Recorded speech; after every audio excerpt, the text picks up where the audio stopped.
Oh, I see. You're over here. Sorry. Well, kia ora everybody. Good afternoon. It's great to be here at Waitangi, where, it's good to be here with our colleagues from the Green Party of Aotearoa as well. We're here to send a pretty clear message that unity is important, that coming together as a country is important, that working with each other is important, and that we're stronger as a country when we're unified and when we work constructively together.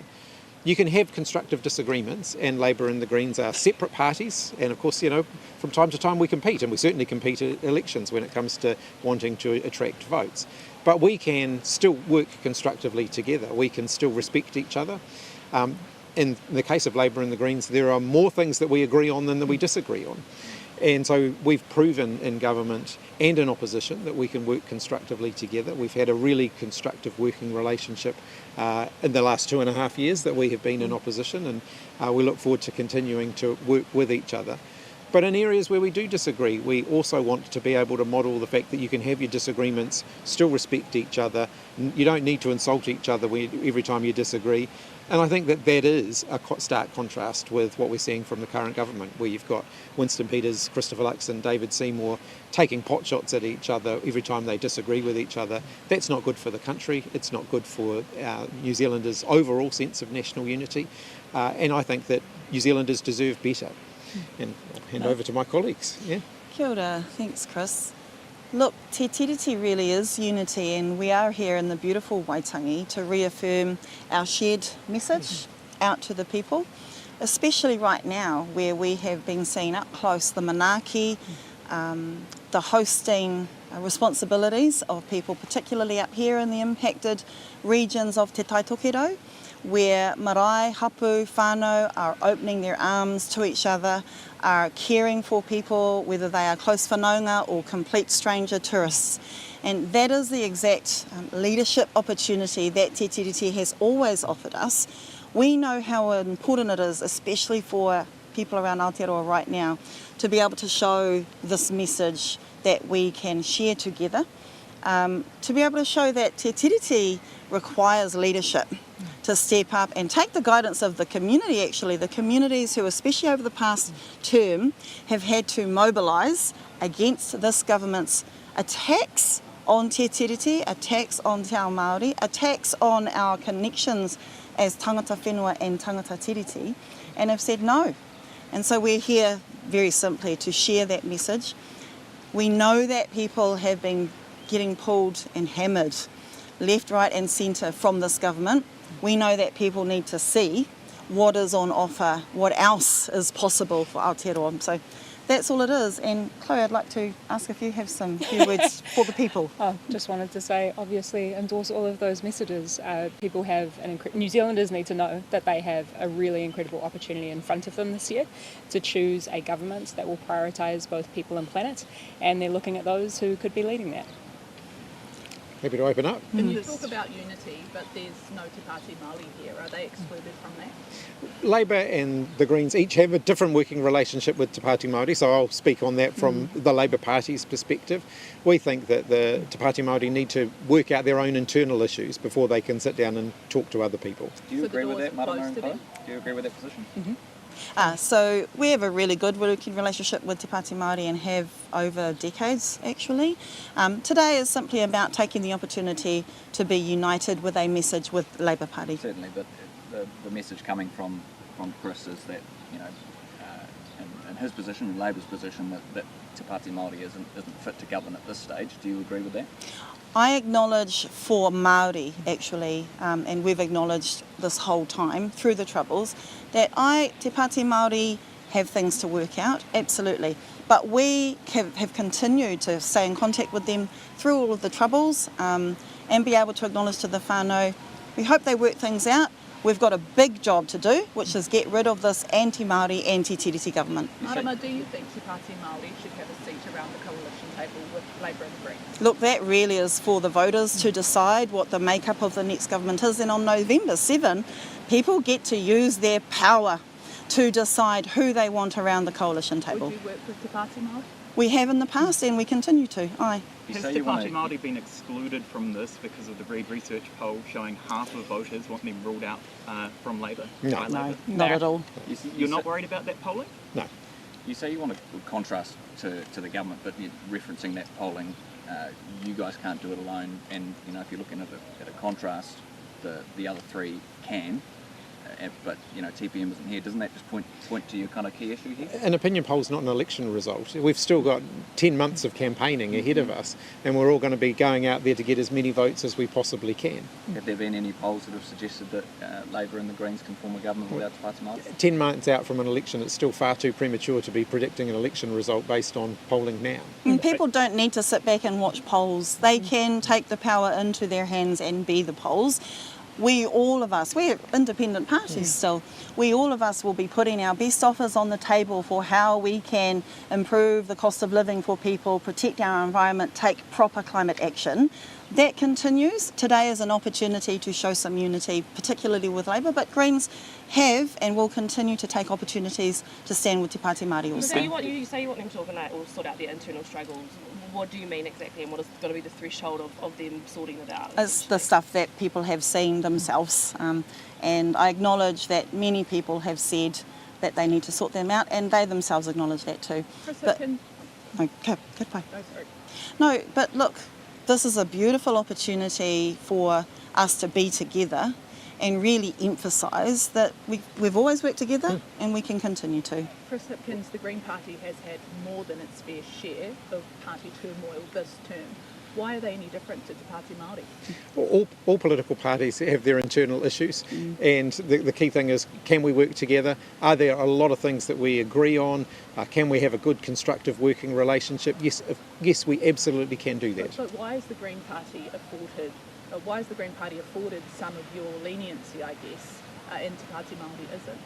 I think that the issues are very, very different with different political parties, and I don't think you can put them in the same category. I mean, why not? Well, Are they different? Why not? Because they've had a number of MPs who have had to leave Parliament, who have been disgraced. How are they any different? at the moment, Te Pāti Māori is a very fractured party, and you know, within Māoridom, we've had a lot of feedback about that, and they really need to work those internal issues out before they can speak to other parties. Chris Hipkins, have you had any conversations with Te Pāti Māori since, say, the end of last year through till today that provide you with any kind of optimism or green shoots that they're moving in the right direction? Can be completely upfront, I was in Tauranga last week visiting the Mount. Rawiri Waititi was there as well. So we did do a visit to the campground purely by coincidence. We were there together. We had a friendly conversation. We did not talk about these things. That wasn't the time or the place to do that. You were planning on having some kind of formalised meeting towards the end of the year, though, with Te Pāti Māori. Did that end up happening? No. Why not? Is that because of what was going on? Yeah, they were otherwise occupied.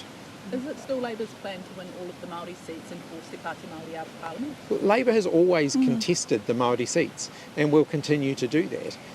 This is an environment in which parties go out and compete for votes. Even Labor and the Greens, we compete for votes too. Yeah. But at the end of the day, the voters make their choice, and then they deserve to know who can sit around the table and work things out and move forward. My message has been very consistent. We've been able to do that with the Greens very constructively in the past. You say there's lots you agree with the Greens on. Would you describe Te Pāti Māori in the same way? There are certainly areas where we have agreement with them, and there are clearly areas where we don't. What's happened with Penny Henare? Penny has already announced that he didn't put his name forward for the Tamaki Makaurau nomination for Labour, so that's now public knowledge. I've always been really clear, and my position stays the same today, that MPs make their own decisions and own announcements about their futures, and then I'm happy to comment on them once they've done that, but I don't do that on their behalf. Did he have your backing to put his name in for Tamaki Makaurau? Did he have your assurances that he would have a seat in your senior lineup? He hasn't nominated. I'm not going to be commenting further on the matter until Penny himself has made further public comment on it. Those are his. Comment on whether he had your confidence. Those are his decisions, and I'm going to let him have the space to communicate those with the public. I spoke to him earlier, and he did admit that the results in 2023 and the by-election did play a part in his decision. In terms of the Tamaki Makaurau nomination, absolutely. So did he not have Labour's confidence that he might be able to win it this year? I'm not going to start a conversation on this while Penny still has. I'm still leaving Penny the space to make his own decisions and his own announcements. Were you aware of Penny's decision before it was publicly announced? Not to nominate for Tamaki Makaurau, yes. We're not. You were when were you aware of that? Over the last week or two. Was that something that he engaged with you on? Yeah. Right. And what was the nature of that conversation? And I'm happy to comment further on it once Penny's made his own decisions about his future and communicated those to the public. We're not asking you to talk about his decisions for the future. I'm simply asking you whether you had confidence in Penny, whether he had your backing. Look, Penny is entitled to make his own decision, and I'm going to comment further on it once he's done that. Why can't you say that you back a senior member of your caucus? Because it's simply not fair when somebody's about to communicate their own decisions. I'm going to leave them space to do that. Regardless, someone who has had a lengthy career within the Labour Party, who has been a senior minister, surely the least you can say is, I had confidence in him. And happy to comment further on it once there is something to comment on. But does that not imply that you don't have confidence in him though? No, it just means I'm leaving him the space. Doesn't that just leave it open for speculation? Well, you won't have to wait very long. Will he leave on good terms if he does announce his departure this afternoon? Yes. Why? But I'm not getting into that until we'll leave him the space. Are you going to do a press conference this afternoon and speak to it then? I'll be happy to provide follow-up comment in due course. Hey, how come Te Tai Tokoro was confirmed so early with Willow Jean Crime and the rest of them haven't been able to? In terms of the Labour Party nominations, electorates where they have one nomination and they apply to the party's ruling council for an early confirmation, they can do that. I'm not involved in those decisions. Those are decisions for the party. Carmel, you are an Auckland-based MP. What discussions have you had with Penny Henare? Well, I think, as the leader has said really clearly, Penny can speak to his own decisions, and at that point when he's had the opportunity to speak further to them, then you'll hear from the leader on that. Was he a good MP, a good colleague? I think he's got an amazing track record in his service. That's certainly the case, and has been a friend over the years. And he has a future in politics, do you think? Any decisions for Penny will be Penny's decisions. On the critical minerals developments, and perhaps some reactions from both of you. I think the Prime Minister's been saying that media speculation is just that, speculation, but now we've had an update that there is some kind of deal being worked out or has been worked out. What do you kind of make of all of that? Well, what's abundantly clear from the last 48 hours is Christopher Luxon has no idea what his own government is doing. To say that this was all just speculation and then to have the Chief Executive of the Ministry of Foreign Affairs attending meetings, making representations on New Zealand's behalf and issuing communiques following that, outlining what's been discussed. The Prime Minister seemed completely unaware any of that was happening. I find that completely mind-boggling that we would have senior government officials, including a senior government minister in the form of Shane Jones, making representations on New Zealand's behalf and the Prime Minister not knowing anything about them. I mean, further to that point, I would say you clearly can't trust Christopher Luxon. He either does not know or is not across what is happening within his government. And we also need to ask ourselves as New Zealanders the bigger question here. Do we really want to be using our critical minerals to effectively power the United States' national security interest? Because that is the only information that is currently available on the public table about this deal. And I don't think any of us ever decided that we wanted to be on Trump's team. Are you aware of court action that Herald iwi is taking against the government regarding the Marine and Coastal Areas Act? They received the backing of the Iwi Chairs Forum earlier today. I mean, what given that the Iwi Chairs Forum is now backed something like that, what message do you think that will send to the government when they meet with them? Well, I strongly oppose, and the Labour Party strongly opposed, the changes to the marine and coastal area legislation that this government have been forcing through Parliament. In fact, the national minister who passed the marine and coastal area law through Parliament thinks that they were wrong to make that change. That's Christopher Finlayson, and he's made some very strong comments on it, and I endorse those. I think it's a massive step backwards. Also, Nationals come out today, and Nicola Willis saying that you must rule out expanding the CGT and the Greens inheritance tax, wealth tax, and increases to company tax, personal income tax, and mining tax. Anything short of an agreement will make it clear that everything is on the table under a Labour Greens power sharing agreement. Is this the risk of coming out in a united front like this, that you are going to have to play in these rule-out games? I'm amazed that Nicola Willis has so much time on her hands. You would think that maybe she would be focused on balancing the government's books, something that she hasn't yet done and has no credible plan to do, maybe growing the New Zealand economy rather than driving it into recession, creating jobs rather than driving people out of work. Nicola Willis, you would think, as Minister of Finance, has more important things to do than scaremonger about what Labour, the Greens or any other political party might do. Can you rule out expanding the CGT then? I've already set out our tax position. It hasn't changed. Are there internal ructions within the Māori caucus of Labour? No. Is your caucus in disarray? No. Can we say, just to recap, can you say now that there is no ill will between Penny and the party? Yes. So if Penny Henare announces this afternoon that he's going to quit politics, and I'm just completely guessing here, I have no idea, but if he announces that he's quitting politics, that speaks to issues within Labour. No, it doesn't. Why not? People make their own decisions all of the time. Yeah, and look, I'll comment on them. I'll comment on them. I'll comment on them once those events have taken place, should that be what's happening. But it's not fair for me to go out and comment on people's decisions before they have communicated them. But he has communicated the decision that he has. Well, he's communicated a decision, but I think you're not going to have to wait that much longer. I think you should just give Penny some space. Driver licences. Yeah. Changes. Had a quick look at them, kind of relatively ambivalent about them, to be honest. It's going back to what it used to be.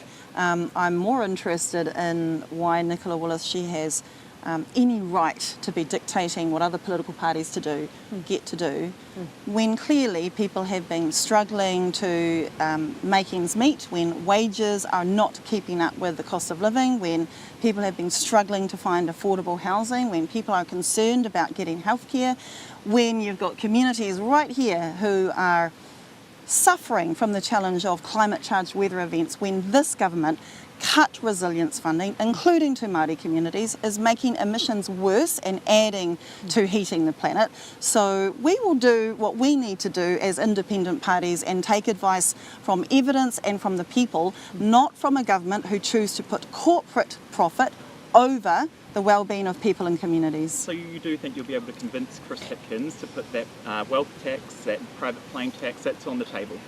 Who we need to convince, Glenn, are the people and the voters. They are the ones who have the power and get to choose. And if I can just, underscore precisely that point, no political party and no politician is entitled to anything at all. And to go back to the point on polling, Auckland Central back in 2020 put me in third place in 3 separate polls. But by virtue of being on the ground and taking policies to the people which would actually meaningfully, tangibly improve their lives, we made history. And we did it again in 2023. And that is the point that we want to try and get across here. We are different political parties. Very clearly we have different propositions for the public.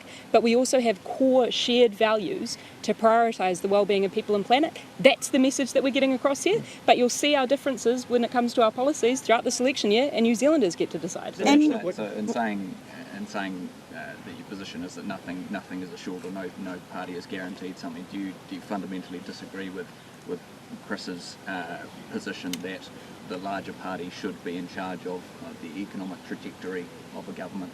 I'm telling you that we're in the Green Party for the reason that we believe in the Green Party's policies and our values. Fundamentally, Fundamentally, this is an MMP environment, and it means that what the power that we get is dictated by the people of this country when it comes to the proportionality of Parliament.